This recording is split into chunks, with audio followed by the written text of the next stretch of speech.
दोस्तों, लाइफ में कोई भी बोटलनेक है, कोई भी आपकी ब्लॉकेज है, चाहे इन terms of career, relationship, health या कोई भी फील्ड में, 3 गोल्डन रूल जो मैंने अपने 15 साल के करियर में लर्न किए हैं, मैं आपको सिर्फ और सिर्फ 5 मिनट में बताने जा रहा हूं। तो 5 मिनट मेरे साथ बने रहिए। मेरा नाम रोहित है और मैं एक इंटरनेशनल ई मोबिलिटी फर्म में as a vice president job करता हूं। करंटली फ्रैंकफर्ट में लोकेटेड हूं अपनी फैमिली के साथ। तो क्या है ये 3 रूल जो मैं आपके साथ शेयर करना चाहता हूं? सबसे पहला, जो कि बहुत इंपॉर्टेंट रूल है जिसे कहिए, वो है आपका सेल्फ बिलीफ सिस्टम। आपने अपनी पूरी लाइफ में जो भी आपने सीखा है, अपनी फैमिली के साथ, अपने पेरेंट्स के साथ, अपने टीचर्स के साथ, अपने फ्रेंड्स के साथ, अपने नेबरहुड में या कहीं भी जो भी चीज़ें आपने एक्सपीरियंस की हैं, आपने सीखी हैं, वो आपके बिलीफ सिस्टम में बैठ जाती हैं। तो ये बहुत ज़रूरी है कि कोई भी ब्लॉकेज अगर आपको ओपन करनी है, कुछ भी नया काम, सिस्टम पता होने चाहिए। फॉर एग्जाम्पल, आज मेरा दोस्त मुझे एक प्रपोजल देता है कि let's go and open one meat shop और let's start a business in terms of non vegetarian food chain. अगर आप एक ब्राह्मण फैमिली से आते हो या ऐसी फैमिली से आते हो कि जहां आपने कभी भी मीट, मांस मच्छी, नॉन वेज नहीं खाया, तो क्या आपको लगता है कि आप उस बिजनेस में आगे बढ़ पाओगे या उस बिजनेस को लीड कर पाओगे? सोचिए इस बात को। दूसरी तरफ वो एक इंसान जिसने शुरू से ही, बचपन से ही घर में, बाहर, फ्रेंड के साथ, हर जगह, KFC में, मैकडोनल्ड में, हर जगह उसने chicken, meat, non veg, fish हर जगह खाया है, क्या उसको प्रॉब्लम होगी एक नॉन वेज के बिजनेस को स्टार्ट करने में? नहीं। तो please, this is called as a belief system. So कोई भी ब्लॉकेज अगर आपको आ रही है, कोई भी इशू आ रहा है, तो सोचो कि आपका बिलीफ सिस्टम क्या है और कैसे उस बिलीफ सिस्टम को आप ओवरकम कर सकते हो। That's very important. Number 2, this is also golden rule, momentum. आप किस टाइम पे, किस लाइफ के किस स्टेज में कहां खड़े हो, वो आपको पता होना बहुत जरूरी है। फॉर एग्जाम्पल, अगर आज मैं दिल्ली से मुंबई ट्रैवल कर रहा हूं और बीच में कुछ अर्जेंट कॉल आ गया, कोई नियर एंड डियर कोई ऐसी का एक्सीडेंट हो गया या कोई इमरजेंसी आ गई, एंड देन वो बोलता है कि नहीं, मुझे मुंबई नहीं चेन्नई जाना है, तो क्या मैं इमीडिएटली ट्रेन से जंप करके चेन्नई पहुंच सकता हूं? नहीं पहुंच सकता, right?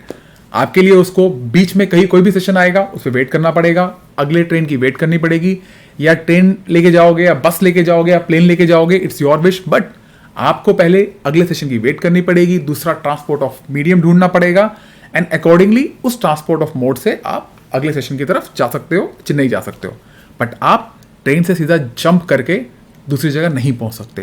This is called as momentum. आप किसी भी जगह खड़े हो, आपको ग्रेजुअली अपना मोमेंटम शिफ्ट करना होगा, तभी आप उस ब्लॉकेज को तोड़ सकते हो या आप नई चीज की तरफ जा सकते हो।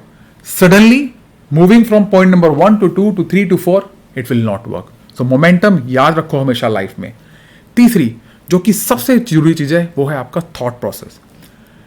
लाइफ में कोई भी छोटी से छोटी चीज, चाहे ये माइक है, चाहे कंप्यूटर है, लाइट है, वाटर बॉटल है, ये सब चीजें थॉट प्रोसेस से बनी है। तो थॉट प्रोसेस आपका वो स्ट्रॉन्ग चीज है जिससे आप लाइफ में कोई भी ब्लॉकेज तोड़ सकते हो। और सबसे जरूरी चीज, थॉट प्रोसेस, इसको नहीं पता क्या रियलिस्टिक है, क्या अनरियलिस्टिक है। हमारे माइंड में 2 part, 1 conscious system, live interaction, live discussions, and subconscious, जिसको हम सबकॉन्शियस सिस्टम बोलते हैं।